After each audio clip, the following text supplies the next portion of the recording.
is the Celebrity Afterlife Report podcast.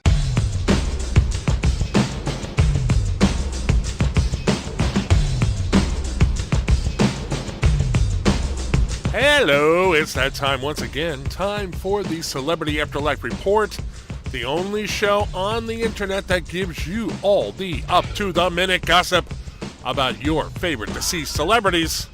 I'm your host of Celebrity Media, and we have a real good batch of primo gossip to share with you this week. So let's dive right in.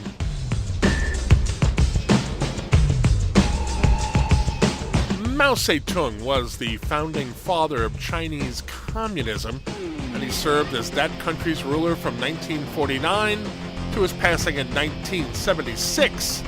Now, since the author of the Little Red Book transitioned to the next world, China has undergone many changes, both political and social.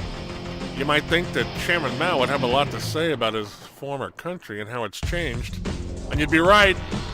Appearing on The Earthly Plane Tonight, an Afterlife TV show about current events in our world, Mao wasn't shy about voicing his opinions about the state of China. Asked how he felt about China's economy in the 21st century, Mao said, "It disgusts me. China is no longer a country for the people. It is following the corrupt example of the United States, enriching the already wealthy at the expense of the common man." Addressing the fevered building boom currently underway in his former country, Mao said, "The so-called leaders of China are constructing cities that no one lives in to line their pockets and those of the builders. How can this be good for China?" He went on to add, "The further the so-called leaders of China stray from the principles of communism and the Great Leap Forward, the worse things will be for the people." Now, the Great Leap Forward is what Mao called his social programs. Asked what he thought should be done to get things back on track, he replied, "The party leaders and those who run the country should all be lined up against a wall and shot for treason." Now, according to my sources, when the stunned host asked Mao if he was being hyperbolic, the chairman responded, "No, I'm absolutely serious. Nothing else will save China from disaster."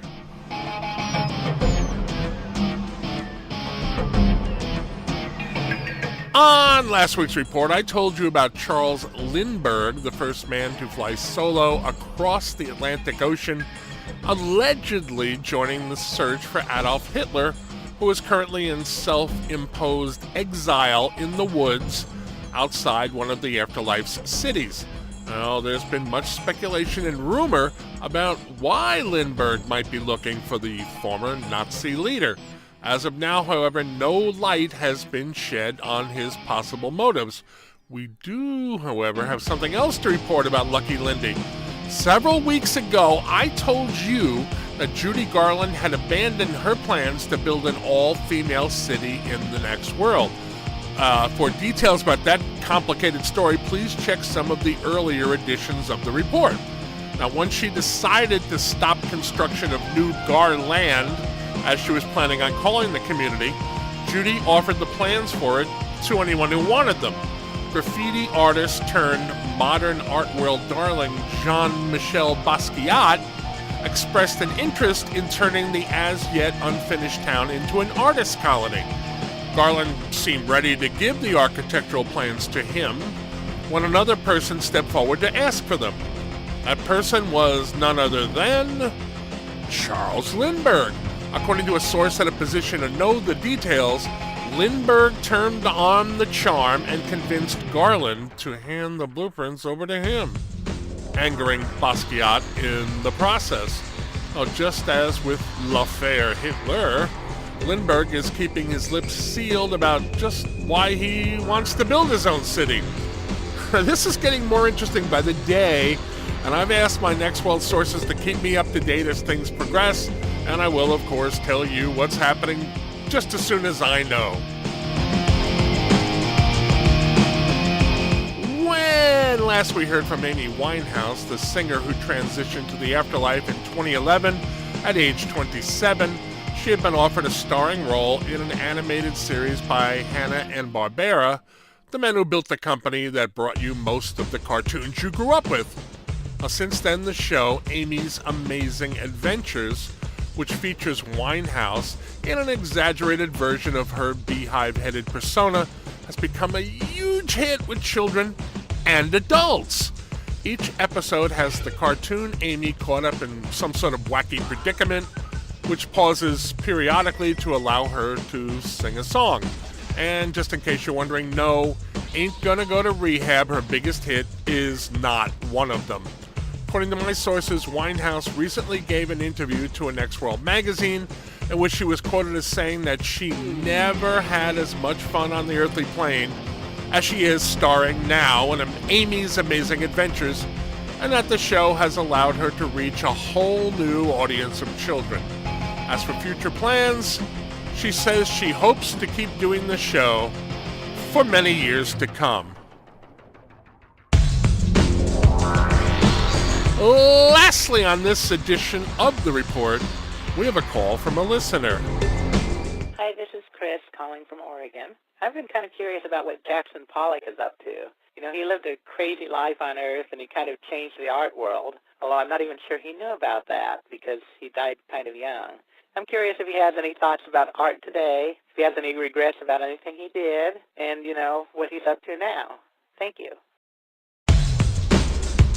Well, Chris, as you probably know, Jackson Pollock had a reputation for being, shall we say, difficult when he was on the earthly plane. In the afterlife, he has been very reclusive, refusing many requests to give interviews to journalists. As for what he thinks about the current earthly plane art scene, I have my sources working on finding out. I can tell you, however, that Pollock is not idle these days. Now, I've reported on the iVironment, a blimp hangar-sized building built by former Apple chairman Steve Jobs, where Next World residents can go to experience a rainy day. Now, Jobs, who had a well-deserved reputation for keeping Apple's plans under wraps, just announced a collaboration with Pollock. The artist, famous for his drip paintings, will be doing some large murals which will be erected in the rainforest section of the iVironment. Now, exactly what these paintings look like and how they will be incorporated into the iVironment remains to be seen. As you would guess, there's much speculation about the collaboration between Jobs and Pollock, with many people saying that they think it will be a clash of styles. I guess we're just going to have to wait to see.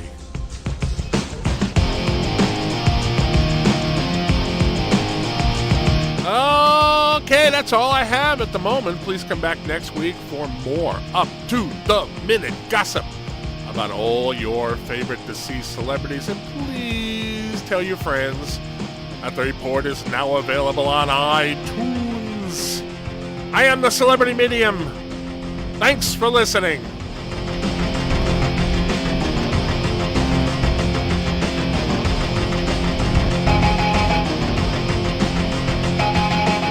You've been listening to the Celebrity Afterlife Report podcast. To ask a question about your favorite deceased celebrity, call 818-3-MY-DREAM. 818-3-MY-DREAM. 818-369-3732.